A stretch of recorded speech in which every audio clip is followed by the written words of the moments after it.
my name is Reverend Nancy Wilson, and I'm the moderator of Metropolitan Community Churches. And today I come to speak to MCC pastors and churches because we're about to celebrate World AIDS Day in MCC and around the world. This year, the theme of World AIDS Day is getting to zero, and that means zero new infections.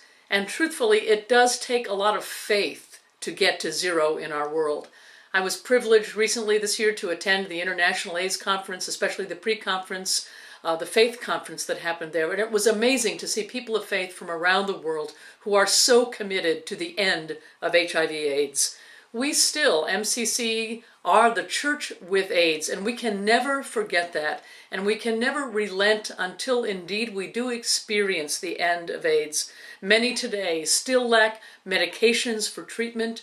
Many people around the world still lack prevention programs in their countries and in their communities, especially transgender communities, communities of color, men who have sex with men. In many places around the world, there's a lack of attention, there is oppression, there are all of the factors that make it hard for HIV treatment and infection to be truly effective.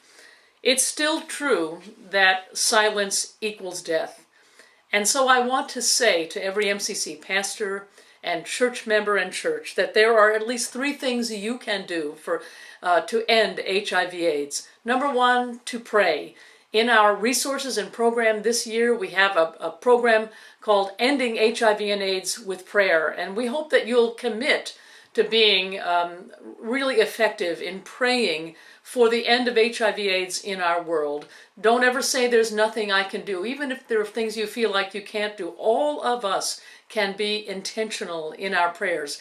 And we can pray in church, and we can pray openly and publicly. That's one of the most important things that MCC and people of faith can do. So look for that resource provided by our public policy team in your resource kit for HIV/AIDS. It's on our website. It's also in your headline news, so please look for it and make sure you use it.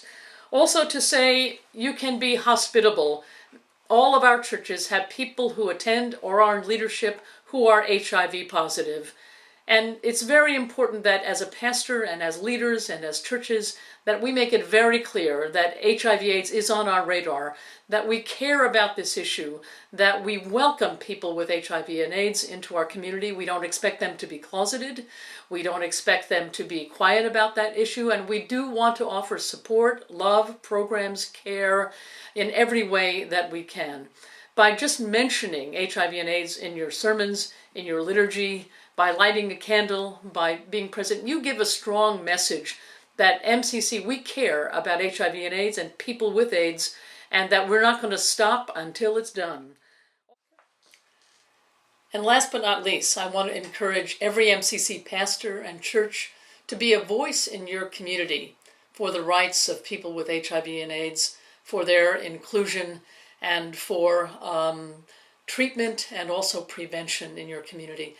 None of us can do this work alone, and so I encourage you to be in partnership with HIV and AIDS communities and groups in your city, in your state, in your community, and to be a good partner and a good neighbor as together we in faith truly and truly end HIV and AIDS forever. God bless you.